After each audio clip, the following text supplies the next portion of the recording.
So the Mariners are reportedly listening to teams interested in Luis Castillo. Does this mark a change of plans for the team this winter? We'll answer that and a whole lot more coming up here on Mailbag Monday. Colby, hit it.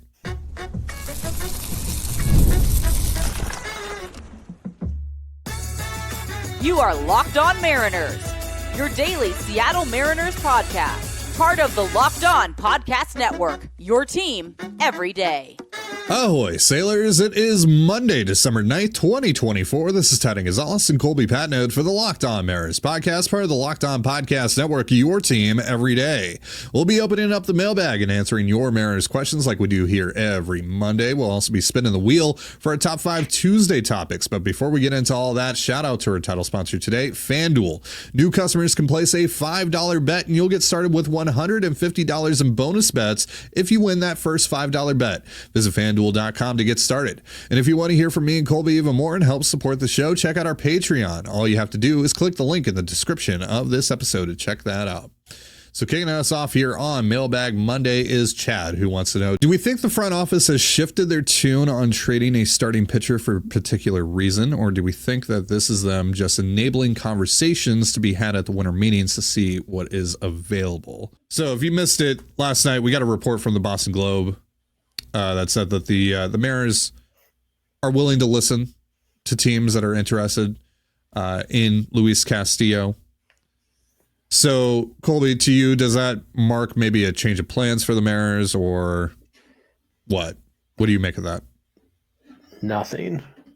Because, and this has always been true, the Seattle Mariners will listen on any player that they write a paycheck to in their entire organization. They will listen. If you want to ask them about Julio Rodriguez, they'll hear you out. I mean, it's a waste of your time, almost certainly. But every player in that organization has a price that the Mariners will sell that player to you for. Absolutely, they do. And that obviously would include Luis Castillo. That would also include Bryce Miller and Logan Gilbert, Cal Raleigh. Like, doesn't matter, right? All the way down from a guy in single A all the way to your best player. The Mariners will listen. That doesn't mean they're engaged in deep trade talks. It doesn't mean that they're trying to trade somebody away. No, it just means they'll listen. If you have an idea, they'll hear you out. And that's, by the way, that they should operate like that. Every team in baseball should operate like that. Every player in baseball is worth to you. You can put a price on it. The Mariners have a price on every single player in their organization. They have one on Castillo. So the fact that they're willing to listen on Castillo doesn't tell me anything. It doesn't, because they're willing to listen on everybody. So I think, I get why, like, this is reaction. It's the off season. There's nothing going on. It's been pretty slow. So anytime the Mariners are mentioned, with anything, it's a big to do. And does this mean this? Does this mean this? No, this means that the Mariners are operating the way the Mariners should operate, which is they'll listen. Right. I mean that they won't trade Castillo? No, it doesn't mean that. No. Doesn't mean. And we should mention that Adam Jude wrote an article, posted it about 15 to 20 minutes before we recorded today that said they're not actively shopping Castillo. No. They're just listening. Yeah, they'll listen. Yeah. And if they feel like something's on the right track, then maybe they engage a little bit more. But right now they're listening, right? And so the Red Sox, this coming from the Red Sox, by the way, is not a surprise either. A couple days ago, there was the report that they shopped around Tristan Casas looking for starting pitching, and Adam Jude has since confirmed that was the Mariners, and the Red Sox wanted Miller or Wu. The Mariners said, heck no, as they should. So, to me, this doesn't mean anything. It's reiteration of what we already knew. The Mariners will listen, and if you can come to them with the Godfather offer, they'll do it. So, it really is nothing. And like the whole Plan Z thing, I get it. He says it's a Plan Z to trade from the rotation, and now they're willing to listen. Guys, they were listening on Logan Gilbert. And if you want to come to them with the Logan Gilbert offer, they'll listen. Plan Z doesn't mean it won't happen. Well, and look, I didn't really view Castillo as part of the Plan Z thing, because this is a much different situation than the other 4 starting pitchers. We got a guy who's, on the north side of 30 years old. He's the one guy in the rotation who's making significant amount of money. Obviously, we know the deal with the Mariners and money. Don't need to reiterate that. So, of course they would be open to listening on on a deal for Castillo. But I also think there are very specific boxes that the Mariners have to check off in order for them to make a trade for Castillo work for them, which is, one, you got to get something useful back. You have to address one of your other needs in a Castillo. Yeah, in a Castillo trade. You also need the team acquiring him to take on most, if not all, of the contract. Because, again, what Castillo is making right now is more than reasonable. We'll also talk about that a little bit later on. We have an interesting question about like what Castillo would make if he hit the open market right now. So we'll get into that a little later on. But what Castillo is making is more than reasonable, especially when you see what like the Yusei Kikuchis and the Luis Severinos and all those kinds of pitchers are making in this market. And then 3, like, you know, you got to feel confident that you're going to be able to redistribute that money to help the rest of your roster. And then 4, you also have to feel confident that you can do all of that while also establishing some sort of better alternative to Castillo than just Emerson Hancock, Brandon Garcia, Michael Morales, Logan Can't count on Evans. a AAA pitcher to replace Castillo. Otherwise, it's not worth it. And I just don't know how realistic that is to be able to check off all those boxes. And I also don't know if the Mariners view those boxes in the same light that I do. But also, all of this is assuming that Luis Castillo is even going to waive his no trade clause to go to the team that you're talking to, right? Yep. I have doubts, and obviously I'm not Luis Castillo. I don't know the guy, whatever, but I have doubts that he would waive his no trade clause to go join the Cubs, frankly. I mean, yeah, the only way to know, though, is to get a deal done and see. Luis, do you want to? And so, yeah, you know, that's the frustrating thing about a no trade clause. But at the same time, Luis Castillo earned that right. He negotiated into his contract, and yeah. So, you know, it's not. And I don't think anybody would act this way, but like if Luis Castillo doesn't want to go to the Cubs, he's not a villain, right? He's just a guy who wants to stay in Seattle or doesn't want to go to Chicago or Boston or Philly or whatever. Like, it doesn't matter who it is or what it is. So, yeah, the Castillo thing remains very sticky. Again, and just because he has a no trade clause doesn't mean that he'll absolutely, you know, decline a trade or anything like that. We just don't know. And it's just this huge cloud that's hanging over you. But the only way to learn is to present Castillo with the move. All of this is just to say that there are a lot of hoops to jump through and a lot of boxes that need to be checked off. And I just don't know how much of that is going to line up at the end of the day. Right. And I think, you know, again, I don't think the Mariners have changed their plans at all. No, I still think it's a hard no unless they get their socks blown off for any of the other 4 pitchers. And then for Castillo, yeah, because again, if you meet enough of our criteria, sure. Yeah. We'll listen. He's an older-ish pitcher who's making money. Yeah. Mm-hmm. Of course the Mariners would have some interest in trading him if it all lines up for them.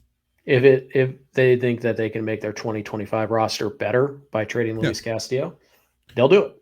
And that's been true back in October. It's still true today. Nothing has changed. So I don't think the Mariners have, you know, seen the market and they're like, oh, now we have to. No, I don't think that's. No, I mean, like, I do think maybe within the established payroll restrictions that they have, and, you know, with them only really wanting to trade prospects for major league pieces, that maybe they've hit some brick walls. Mm-hmm. So maybe that has led them to be a bit more open on Castillo or what have you. But generally speaking, I don't think much has changed, like, especially when it comes to the rotation. Like, I think they've always had, you know, an open-mindedness to trading Castillo, as we talked about. But I don't think this means like they're more willing to trade Wu or Miller or Gilbert or Kirby now, because maybe they've hit some dead ends this offseason. So, yeah. All right. So we're going to answer more of your questions here in just a moment. But first, a reminder, this episode of the Locked On Mariners podcast is brought to you by Omaha Steaks. Nothing delivers comfort and joy quite like the unrivaled quality and taste of Omaha Steaks. This year, skip the holiday hustle and bustle and save 50% off site-wide during their cyber sale at omahasteaks.com. Plus, get a $30 reward card when you shop early and score an extra $30 off with promo code MLB. With 5 generations of experience, Omaha Steaks consistently delivers the world's best steak experience, and their gifting experts have made it easy to deliver the perfect gift with thoughtfully curated gift packages starting at $89.99. From legendary steaks to mouth-watering desserts and more, save 50% off site-wide during the cyber sale at omahasteaks.com. Plus, our listeners get an extra $30 off with promo code MLB and a $30 reward card when you shop early. That's 50% off at OMAHAsteaks.com and an extra $30 off with promo code MLB. Minimum purchase may apply. And you're listening to the Locked On Mariners podcast. It is Mailbag Monday. We're answering your Mariners questions as the winter meetings are going on right now down in Dallas. Aiden wants to know, would you target a young, more unproven pitcher as a target, more as a second or third piece in a deal in a trade involving one of the Mariners starters? I think you guys had mentioned Bobby Miller from the Dodgers as a potential name in a Castillo trade previously. Any other names to watch for? I don't know if Miller would be realistic in a Castillo to the Dodgers trade. He had a really bad year, but also the Dodgers probably think that they can fix him, and there's a lot of talent there. So, yeah. But, yeah, that is someone that we did mention just kind of in passing as like, hey, would they trade Bobby Miller? I don't know. One name that I would keep an eye on here when it comes to the Cubs, if Castillo and the Cubs is kind of a real thing, Jordan Wicks, maybe former first-round pick out of Kansas State. Also from the Cubs, 2 guys from the Cubs, Javier Assad. He's just a number 5. Like, that's all he is, and that's fine. He's better than Emerson Hancock, so that's what you're looking for if you are trading Castillo. Also, maybe Ben Brown, former highly touted prospect, had a pretty good year with the Cubs last year, but out of their bullpen, the Mariners might try and put him back in the rotation. So yeah, if you're looking for like young pitchers, like I don't think this is going to happen, but like if you're like talking to the Red Sox, I don't know, could you get Cutter Crawford in the deal to kind of throw in your rotation?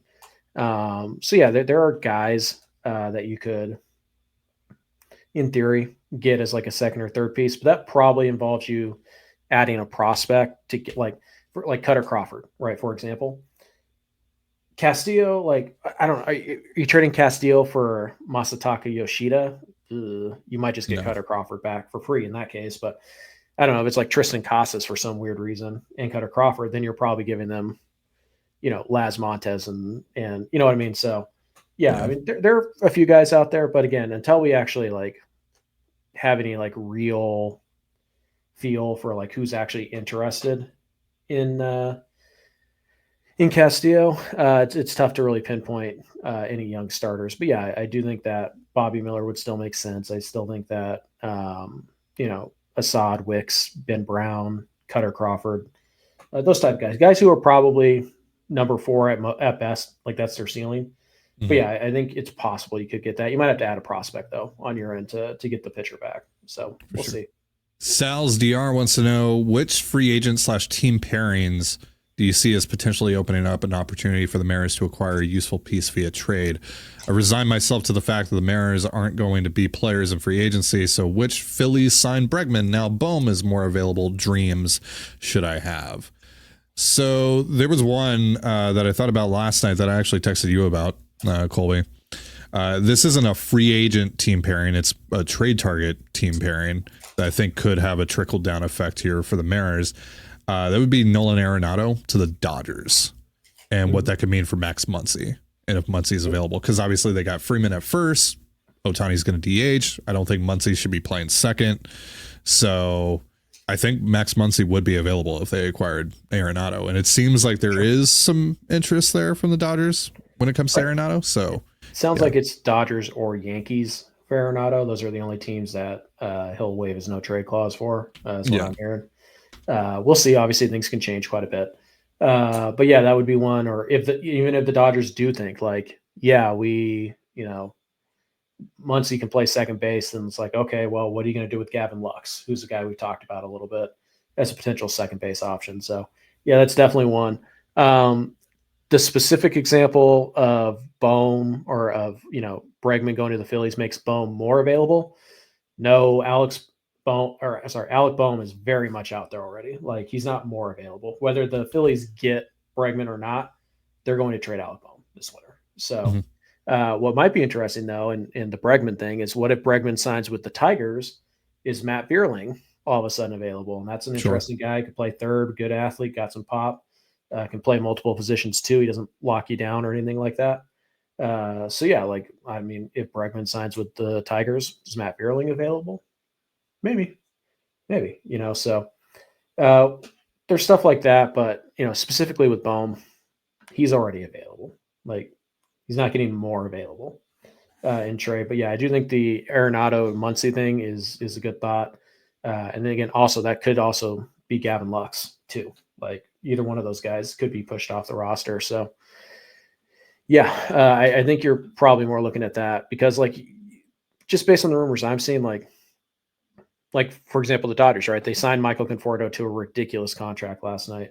If they also keep Teoscar Hernandez, what, are you all of a sudden interested in Chris Taylor? No, like that's not a thing. So yeah, it doesn't happen often, but I would watch the Tigers if they go out and they get, if they get Bregman. Is Vierling all of a sudden available? And maybe on a lesser end, because this probably isn't the case, but like, it sounds like the Cubs are interested in Josh Naylor. If they get Naylor, Michael Busch, is he all of a sudden available? Maybe, probably not, but maybe. So yeah, I think you're more looking at trade stuff that goes down that will make new players potentially available to the Mariners, more so than free agency. Jacob wants to know, you mentioned Willie Castro as a potential target from the Twins. I'm wondering if there are any controllable pieces that you could see the Mariners targeting, I assume from the Twins here, because he asks maybe Edouard Julien or Austin Martin. Both are coming off down years, but feel like they could be Jerry targets. I do like the idea of Julien as like a strong side platoon option at second base. Talked about him a little bit. Yeah. Austin Martin, I'm not a huge fan of, so I'm kind of out on that. But Julien, I would have interest in. Is there anyone else on the Twins? Specifically on the Twins? No, not really. Kirilloff retire. I'm pretty sure Kirilloff retired. he retired. Yeah. So, I mean, that would have been one possibility, perhaps. But no, like, you're not getting Brooks Lee, you're not getting Royce Lewis, you're not getting Carlos Correa. Byron Buxton doesn't make a ton of sense with the money that he's owed and his injury risk and all that stuff. So no, nobody on the Twins specifically other than Julien. I think that's a pretty solid idea. And we talked about that in the past. So yeah, if you're looking specifically for the Twins, in terms of like essentially kind of like a buy low, right? A pre-arb buy low guy. I think that's a guy. And then maybe, just maybe, if you're looking like broader, I don't know, do they think they can get something out of Nick Madrigal, former first round pick from Oregon State, some speed, some contact, pretty good defense, no power whatsoever? Do they think they can help him? Like, that might be a guy they look at in free agency. But no, from the Twins, I think Julien is it. Martin, like, fine, whatever. He's a utility guy, but I'm not a huge, Martin guy anyway. So I do like the Julien idea, though. I think that's a sneaky ad that could happen. For sure. All right, we're going to answer a couple more of your questions and then spin the wheel for our top 5 Tuesday topics in just a moment. But first, a reminder, this episode of the Locked On Mariners podcast is brought to you by FanDuel. Get ready to tackle the NFL action with FanDuel, America's #1 sportsbook, because right now new customers can bet $5 and get $150 back in bonus bets if you win. The FanDuel Sportsbook app gives you everything you need to place live bets on the NFL all in one place. So when you get a hunch in the middle of the game, you can check out the latest stats, view live play-by-play, and so much more on the same page where you place your bets. Just visit FanDuel.com to join today. You'll get started with $150 in bonus bets if you win your first $5 bet. That's FanDuel.com. Never waste a hunch and make every moment more with FanDuel, an official sportsbook partner of the NFL. And you're listening to the Locked On Mariners podcast. It is Mailbag Monday, and we have a couple more of your questions to go over here. D. Pankey wants to know, heading into the offseason, were you confident the Mariners would add an experienced high-leverage reliever to the pen? Were you relieved, pun intended, that they had an interest in Clay Holmes and seemed to be prioritizing it. They had an interest in Clay Holmes. Right. Those words never came from this podcast. Who were you talking about, Colby? Was it Pete Alonso? Was it Anthony Santander? Were you talking about Juan Soto, Colby? Let's say I was. Sure, yeah, why not? Sure, yeah. I can report that the Mariners' offer fell well short at the 15-year, $765 million. That's because their offer was 0 years for $0. Vibes. Right. So I had hope that they would add a high leverage reliever, but I didn't expect it headed into this offseason. So when these rumors started to circulate about like, hey, they're actually looking at high leverage relievers like Clay Holmes, that was pretty surprising to me, especially considering, the kind of money that it's going to take to sign someone like that. So yeah, I don't know if they're actually going to end up with one of these guys. There's still plenty of options. But it is nice to hear that they are swimming in those waters, or at least attempting to, because the bullpen was a problem, especially towards the end of the year. They could use some legitimate help, not some mid-leverage help, like some actual high-leverage help, especially if like Gregory Santos isn't the guy that they thought they were acquiring. If Colin Snyder takes a step back, if Matt Brash isn't going to be able to give them what you would hope you're going to get out of Matt Brash, especially coming off of that injury. So yeah, there's a lot of variables in the bullpen outside of Vondres Munoz, who obviously dealt with his own injury stuff last year. So yeah, a high leverage reliever I think is an underrated, pretty significant need for this team.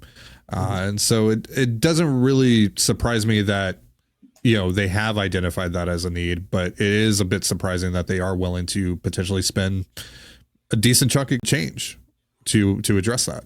Mm-hmm.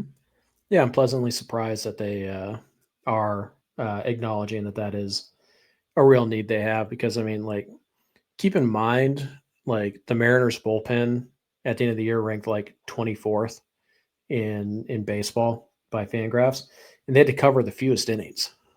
But a pretty significant chunk. The starters really did their job of just not asking the bullpen to consistently cover 4 or 5 innings every night. Most nights they had to cover 3 or less. And they were still bad. So they didn't even have to use the weakest spots of their bullpen as much as other teams. And they were still one of the worst teams in baseball. So yeah, they absolutely need bullpen help. And yeah, it's nice to see them, swimming around in the not quite the top levels of the right. Like I would be very surprised if they were in on Tanner Scott. Yeah, they're not. But yeah. The fact that they're in a Clay Holmes and Holmes went for about what I think we expected him to, $12 million a year. Yeah, it's about what it is. And, it's interesting. The one thing that really hasn't exploded is the reliever market. It's still, if you're a good reliever coming off of a down year, you're going to get $7-8 million. If you're, an all-star quality reliever, you're going to get 10 to 12, depending on your age in your history. So, yeah, then that's still been pretty consistent. So I think the Mariners might have 1 or 2 more guys in that end of the pool that they're going to try and grab.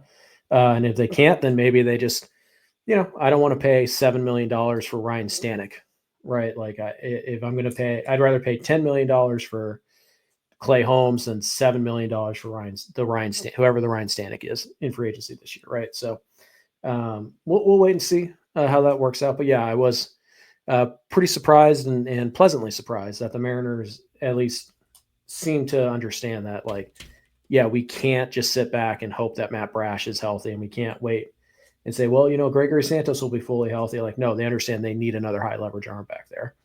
Now, whether or not they can get one, that's the big question, but at least they're acknowledging that, that's a reality.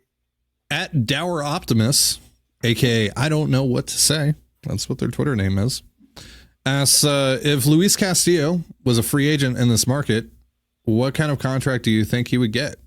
Colby, you said that you did some research into this. So what do you think right now, if Luis Castillo was a free agent, what would he get? Yeah, so it's interesting when you do these things. You always kind of go and you look for comps, and the more recent the comp, the better, because there's less inflation involved. The more recently you go back, and fortunately there were some good comps. So Luis Castillo, I believe, is entering his age 32 season, might be 33, but I think it's age 32. Yeah. So, you're looking for guys who are 30, 31, 32, 33, somewhere in that range, who recently signed free agent contracts. And what did they get? And so it's not perfect. Everything's a little bit different here, but for example, Aaron Nola, he was 31 when he signed his deal with the Phillies. He got 7 years, $172 million. Now it's only 24.5 million AAV, but he got 7 years. So I think that's the floor, is 24 million AAV, which is what he's getting right now. However, you look at a guy like Carlos Rodon, he got 6 and 162 at the age of 30. That's 27 million AAV. Now, Rodon was coming off of back-to-back really good seasons, but there's a big history of missing time with Rodon when he signed. And probably the cherry on top of all this is that Tyler Glasnow, who has never thrown more than 121 innings in a season in his big league career, he got 5 and 136 at the age of 30. Like, Glasnow's 30. Like, I don't think people realize that. He got 27.31 million AAV. And I think when you factor in Castillo's dependability, his track record, and the way that the starting pitching market is trending, he would get roughly $27 to $30 million a year on this free agent market. Now, if it was a 4-year deal, because he's 32, then I think he's going to get about 120. If it's a 6 or 7 year deal, then I think he'd get closer to 160, 170. Which would be a lower AAV than the 4-year deal, but obviously more money overall. So when I look at Glasnow, I look at Rodon, I look at Nola, those are guys who are all in the Luis Castillo range in terms of what they are as pitchers. I look at their age and their track record. Nola is probably the closest comp, and he got 7 and $172 million. Like, yeah. So Luis Castillo, free agent this winter, he's getting at least $150 million over 6 years. And he's probably getting in the 120 to 130 range over 4 years. So again, the AAV is going to fluctuate. The more years you give him, the lower the AAV is going to be. But yeah, I'm very confident in saying that Castillo on this market right now would get $27 to $30 million a year pretty easily. Because again, Yusei Kikuchi got 21. Luis Severino got 21. Matt Boyd got 14 and a half off of 8 starts. Luis Castillo, he would get $27 to $30 million. I'm very confident in that per year. And again, if he wants like a 7-8 year deal and he just wants one last contract, then that number probably gets knocked down to his current AAV. But over 7 years, that's $170 million. So yeah. No, I think realistically he would get 140, which is about 28 mil. Yeah. Probably. And that's factoring in that he didn't have a very good year last year. I mean, it was a good year, but not a great year. And there might be club mutual options, something like that after year 2 or year 3. Mm-hmm. But yeah. Yeah. The AAV is still going to be, again, like I said, somewhere between $27 to $30 million. Yeah. And you're going to pay him 24 this year. Yeah. And that's, again, you're paying him 24 coming off of just a 2-win season. He's still worth it. Mm-hmm. He is not a problem on the payroll. Yeah. So before we spin the wheel for our top 5 Tuesday topics, Jerry DiPoto's on MLB Network right now. I'm seeing some of the tweets that are coming out from people watching. Shannon Dreyer tweeted, DiPoto also noted that they have been, quote unquote, very aggressive in talking with other teams about trades that include the upper end of the M's prospect system. He listed Tyler Locklear and Cole Young as ready to go and said Ben Williamson would likely start at AAA. Young being referred to as ready to go when Hollander has said he's going to start the year in AAA. Is that interesting at all to you? Sounds more like posturing to me. Like, hey, we have these guys that we think are big league ready, and so we don't have to do this, we don't have to do that. But also it's telling these other clubs, like, yeah, these guys can play in the big leagues this year. Like, keep that in mind. You're not trading for some far off, like all three of those dudes that he mentioned, they can play in the big leagues this year. And two of them, in our estimation, are big leaguers right now. So I think that's more posturing than anything else. Gotcha. Yeah. All right. So it's also worth noting mm-hmm. That he said that they've been resistant on engaging in discussion on trade talks with the Mariners' young starters. And Shannon says, including Gilbert, Kirby, Miller, and Wu, but nothing about Castillo. So pretty much everything we reiterated today. Yeah.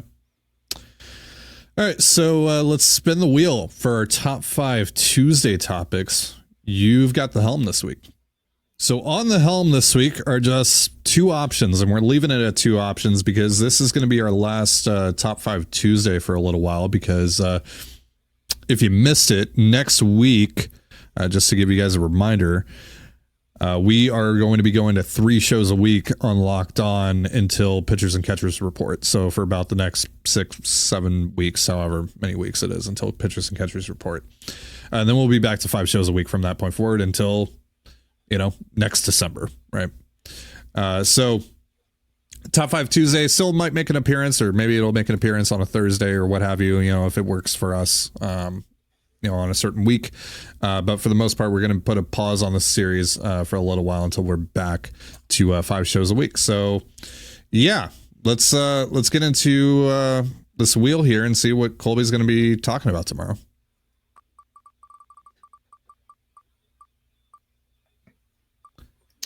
There we go. Worst trades in Mariners. Okay. Which is a highly requested topic in our comments section after you did the best trades in Mariners history. So now we're going to get into the worst trades in Mariners history. That's going to be a pretty difficult list to put together, I would think. Lots of options.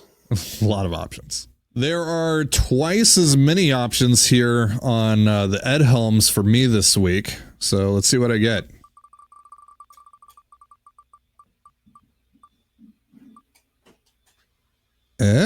Ooh, top 5 walk-up songs, which that's right up my alley. We're going to be doing top 5 Mariners walk-up songs, and I'm just going to go off of this past year's list. So we'll just go off of the 2024 walk-up songs for the Mariners. I'll give you my top 5 off of those.